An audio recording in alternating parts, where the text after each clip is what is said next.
All right. Hey, folks. So it is the February Q&A, and this is a special one because, as you probably know, I hit 5,000 subs on the weekend. I made a bit of a thank you post on the community tab. Hopefully you guys saw that. So I wanted to thank you all again for the amazing support and love and all that stuff. And I'm going to carry on doing this because I really enjoy it. And I think it's a good avenue to continue to get my word out there.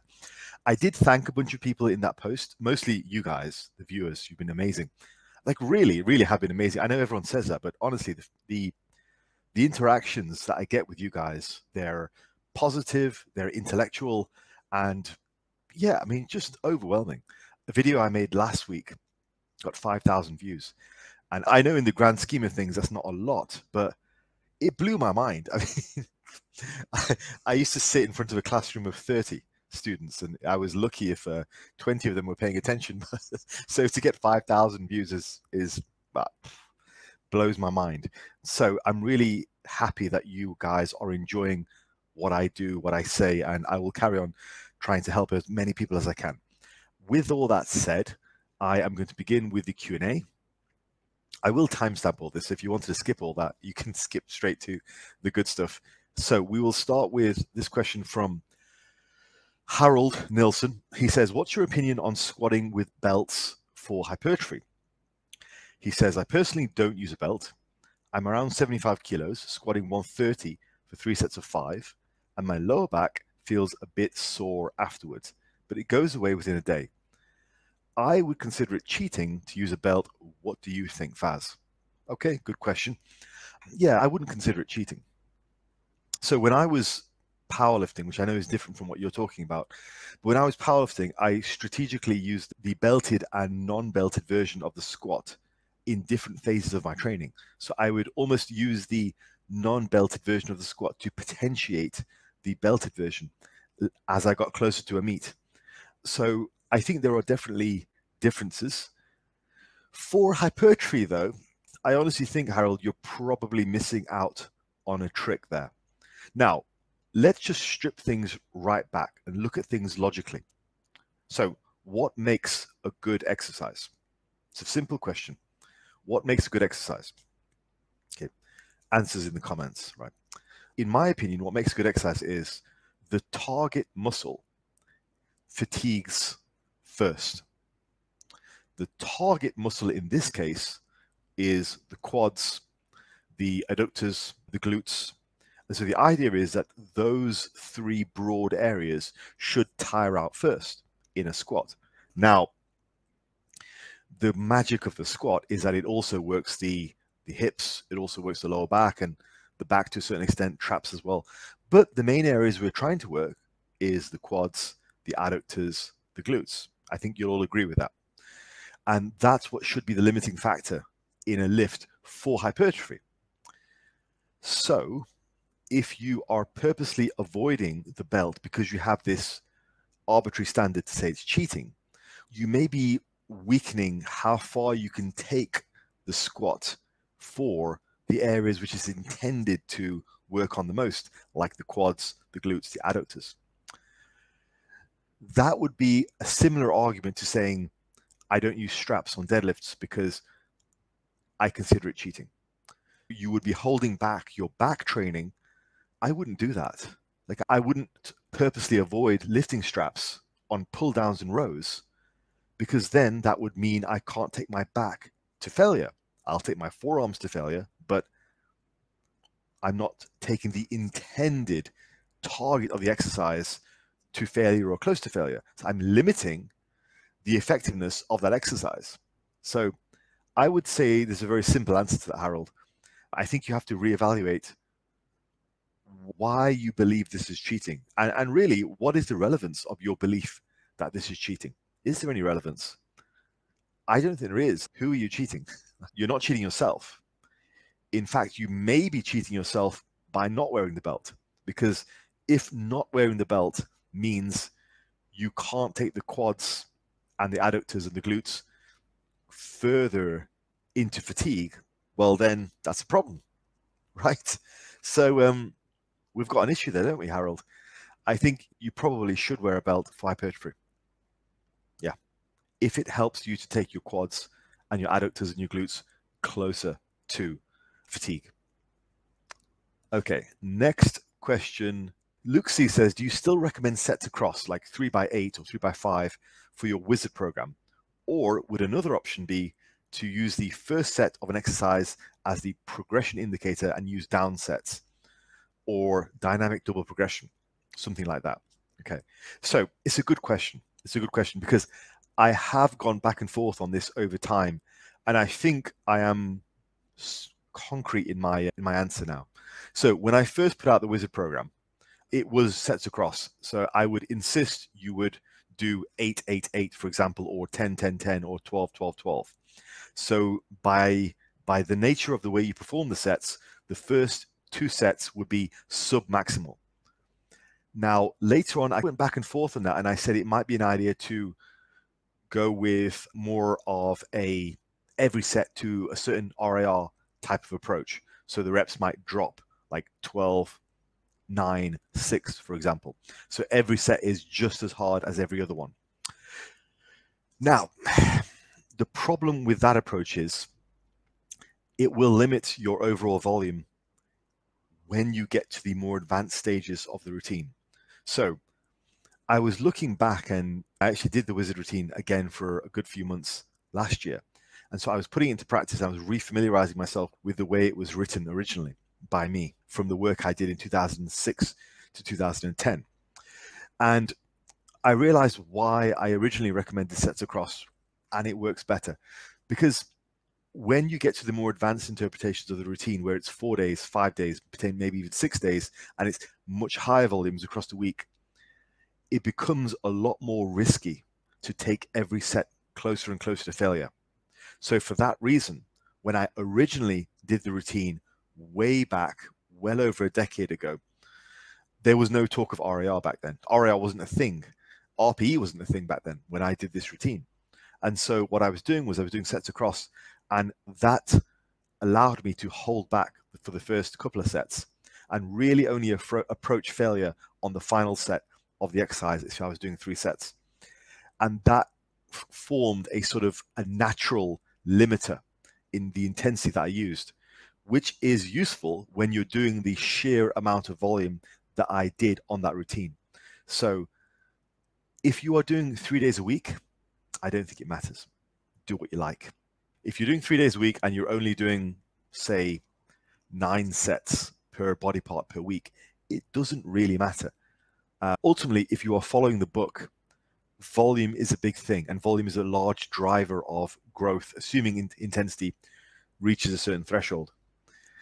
I would generally recommend the sets across, ensuring that the first couple of sets are submaximal. Because if you are timing your rest periods and you are looking at increasing volume over time, that tends to be the safer approach, because it's a very easy way to implement RAR. It's a very easy way to avoid being burnt out by the sheer amount of volume that you're going to have to do and controlled rest periods. So I would recommend sets across. Okay, so next one is from Ronald Suarez. Ronald asks a question and says, does periodization models like block, linear, undulating, conjugate have any use for hypertrophy training, or are they more for performance athletes? It's a good question. Now, I think with this question, the sort of standard Reddit answer is that nothing matters. We're at a point of bodybuilding education where nothing matters really to everyone. So the standard person is so confused by bodybuilding, evidence-based, particularly bodybuilding, that they tend to devolve everything into it doesn't matter.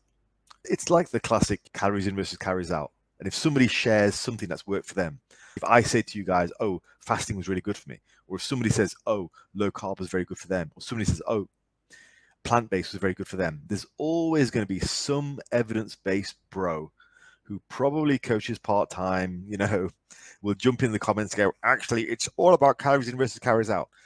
Because to those people, nothing matters, because they have no practical experience. They have no training experience, no coaching experience. They are just confused by the research, and they just revert and devolve to this stance of nothing matters.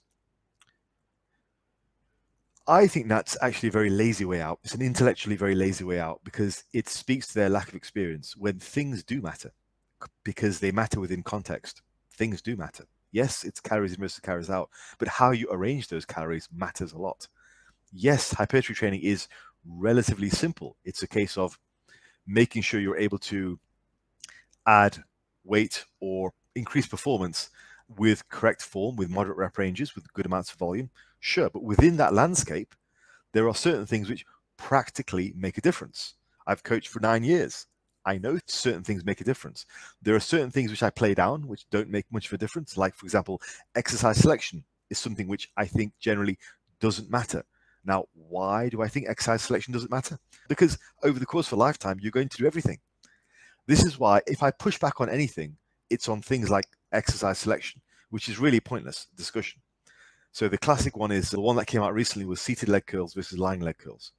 Before you knew it, every single evidence-based bro was like, yes, I've got my answer. Because they've got no experience. So they're like, yes, seated leg curls are the way forward. Seated leg curls are the way forward. Whereas for those of us like myself, we have practical experience. We understand that things do matter. And actually, when it comes to exercise selection, in the conversation between seated leg curls versus lying leg curls, it's a non-starter. The discussion doesn't matter because you're never only going to do one, because at a certain point, variety helps. So yes, if you don't do lying leg curls this training block, you're probably going to do them 6 months from now or a few months from now. So the conversation is a non-starter. It doesn't matter. But having said that, Ronald, there are some things that do matter. So practically speaking, yes, periodization does help with hypertrophy training for some factors. So for example, I use a block periodization with my clients. Why do I use block? I use it for psychology reasons, because 6 weeks is a length of time that is enough to see some sort of tangible change in your strength, okay? Or if you're trying to drop body fat in your weight, or trying to gain body weight and muscle in your scale weight. So I can use a 6-week period of time to load people, maybe do some kind of deload, some variation in load, and then look back on that 6 weeks and go, okay, did we progress? It's a psychology thing. It gives us checkpoints throughout the year where we can, my cat is wanting to make an entrance. It gives us checkpoints throughout the year, regular, consistent checkpoints where I can say to my client, okay, a long enough period of time has elapsed where we can try and figure out, okay, have we objectively improved or not? If we have, great. If not, we need to figure it out. So that way, myself and my clients are constantly evaluating our progress. So we are always moving forward. We're always figuring stuff out. We can't help but succeed because we are constantly evaluating. So there are things that matter. So yes, block periodization, I use it. It's important. Undulating periodization. One of my books, my ebooks, The Wizard, is written based on undulating periodization. So yes, it's very useful. Very useful. It's useful to be able to allow you to get in the workload that you need to get in to enable you to push hypertrophy. If you want to do a full body routine, then heavy, light, medium in an undulating fashion is a good way of doing things, particularly if you want to add days, 4 days, 5 days, 6 days of full body training. So there are instances where these things do matter. Yes. When it comes to conjugate method, that has some advantages. Conjugate is generally something I would use with advanced powerlifting clients because it's a safer way of doing things. Conjugate doesn't really have application in bodybuilding because bodybuilding is conjugate training. That's the basis of bodybuilding. You are trying to get stronger in everything. The conjugate method is bodybuilding. So that's, again, it's a non-starter. Linear periodization, yep, that's probably going to be your most common form of progression when it comes to hypertrophy training. So yes, they all have uses, but it's a case of understanding the definitions and understanding what their application is. But yeah, they do. I think you have to just ensure you're not getting caught up in the evidence-based lack of experience bros who just say nothing matters. They typically don't speak from any kind of real life experience. Now, next question is from a client of mine, Rui, Miguel da Silva Pinto. Rui's a great guy, really good dude, does a lot of good work for charity and everything, really, really positive guy. Rui says, if we have uncovered a strong correlation between grip strength and longevity, why do we see so little stuff done in terms of improving grip strength by so many health and fitness enthusiasts? It's a good question. So I looked into the research around this years ago when I first heard of the correlation between grip strength and longevity, because a few years ago, a lot of fitness enthusiasts were talking about it, and a lot of people were, there was this big push for grip strength in like social media designed for longevity because people had seen a study come out. Okay, me being of sound mind and not a pleb, I looked into the research and I uncovered a problem with the interpretation of the research. So they were testing grip strength on elderly people, like really, really bedridden, sometimes diseased people who didn't have a great deal of mobility, couldn't really get up and do exercise. You couldn't put them through a bench, squat, and deadlift workout, for example. These guys were in an old folks' home, very inactive, maybe wheelchair bound, and couldn't do a great deal. So they were getting people to do what they can to test their strength. So the test that they used was grip strength, because that's all these people could do. So the grip strength was then used as a correlation to whole body strength. But what these science interpreters did was they interpreted that as grip strength being the indicator for longevity. It wasn't. Grip strength was supposed to be used as the indicator for all over body strength, because that's all they could test. They couldn't put a squat on Doris, who's 89 years old, because she's in a wheelchair. All you can test with people that age is their grip strength. You can't test a great deal else. You can't have an arm wrestle with these people. You have to test them with something which is objective, something they can do, which is when they're sat down. So the only thing they could test them on was a hand gripper. So that's what they used. And they used that as a correlate for whole body strength. And then when they released the research, they said, look, this is what we found. We tested grip strength. And in the actual research, they said this was supposed to be used as a proxy for all over body strength. But did the science interpreters on Instagram look into the research? No, they didn't. They read the abstract, they read the headline, and immediately jumped onto misinterpreting that research and saying everybody needs to do grip strength for longevity, which is moronic. And this brings me to a point. This is why most people should not read research. Most people shouldn't. Leave it to the experts.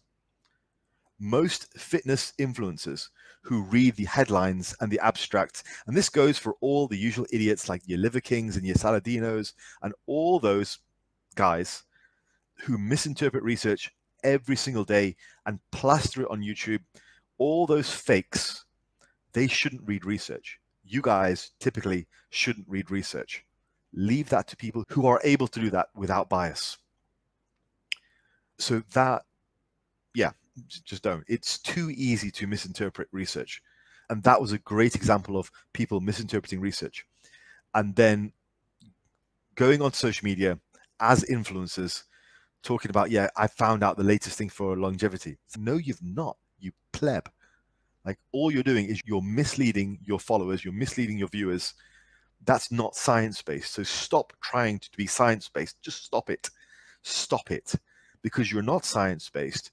You're a pleb who is misleading your followers. So that's what my advice to all of these influencers who talk about the latest study and get things wrong all the time. Just stop. Like, when I see these things, people will ask me, people will be in my DMs and ask me things like, what do you think of like Andrew Huberman? Or what do you think of this guy or that guy? And it makes me roll my eyes. It's like you've got the blind leading the blind. They don't know how to interpret research in that area. And they're talking to people who have no idea about this research at all. And again, who don't know how to interpret research. They haven't got the time to do it. It's the blind leading the blind. And the actual scientists who are doing this work are getting a bad reputation, because then we see stuff like this, which is grip strength for longevity, which is obviously nonsense. And then science gets a bad rap. I see this happen so many times. People get so angry with science when what they should be getting angry about and angry at is scientific interpreters just looking to stay relevant by saying controversial things. So First job for all of you guys, my listeners, stop listening to plebs. Okay, that's the first thing. Second thing is ignore research altogether. You don't need it. Listen to people who you believe are credible, like myself, and they will provide interpretation mostly based on their real life views. Okay, and if they don't provide information based on their real life views and they try and interpret research and get it wrong, I will point it out. Just like I pointed out issues with the seated leg curl stuff, I will point this stuff out. So yeah, just stop listening to plebs, basically. Next up is Thomas. Thomas is also a client of mine, really good guy. In your experience, is there some unique benefit to free weights for the purpose of muscle building, or are machines enough? Any of the downsides of machine only training? I think it's a good question, by the way, a very good, relevant question. Yeah, I think it's probably too simplistic a view because it's not the same for every body part. And it's not the same as your age and as your training age differs. So I wouldn't look at it per machines versus barbells. I think it's the wrong question. Or machines versus dumbbells or free weights or whatever. I know it's a very popular question, but then it's probably the wrong question. The question is more nuanced than that. So here's the reason. It's more about exercises. So for example, barbell row, typically for most people, yeah. Seal row, barbell squat for Tom, yeah. For John, It's one of those questions which is highly individual to the exercise you're talking about and also the person you're talking about and the time in their life that they are. Okay. It's one of those questions which is a non-starter. Again, it's too differential based on the exercise we're talking about. If you ask me to rank a range of quad exercises, I could do that. Typically from what I've seen, what has given the best results for the large majority of people, I could do that. I could give you my experience for the last decade about my training, my coaching people, and tell you what has worked the best for me and my clients as individual exercises. But if you're asking me barbells versus machines, I don't think the question is right because it's just not nuanced enough. It does change. So to give you some examples of that, the squat, the bench, and the deadlift built a lot of muscle on me when I was powerlifting. They were tremendously effective exercises for me. I understand a lot of people have issues with those barbell lifts. They either aren't built to do those, they don't want to put the time into learning them, they think they're dangerous, for example. That doesn't mean they're bad lifts for everyone. It means they're bad lifts for them, potentially. So it's very individual. And then some areas do respond better to barbells. Some areas respond better to machines. Like, for example, biceps for me, typically not a free weight area. And for a lot of people, because by the time your entire body gets quite big and strong, trying to isolate your relatively smaller biceps with barbells and dumbbells, it's way too easy to get the rest of your body involved and move the weight by momentum, even just a little bit of momentum. It becomes more effective to really isolate the muscles with cables and machines and things like that. It's just one example. But yeah, I think the question probably needs more nuance. It's a good question, but I think it would probably be a whole video, maybe breaking down different exercises. So there was one more question here. What supplements do you take? Thoughts on L-citrulline? So I had the question about L-citrulline years ago from a client of mine. So I actually went out and bought some and I tested it myself. I think it's pretty pointless, to be honest. I don't think it's great. I think it has a psychological effect on people because it tends to bring out the vascularity. And that can make people feel good about themselves. Oh, I'm vascular, look at me. But in terms of supplements that I use, I don't use a great deal. I only supplement what's missing in my diet, vitamins and minerals. So that would be magnesium. I do like melatonin. I do like melatonin very much. What else? Vitamin D I supplement with because I don't get enough. And I'm indoors quite a lot. I should get out more. It's my bad. What else? That's about it. It's about it. Yeah. Yeah. I've sporadically supplemented with B12. I went through a plant-based phase, but that didn't take. So really, if you watch my video, which I did link in the comments, if you watch my video on how to know what supplementation to take, I show you a way of actually working out what you need to take.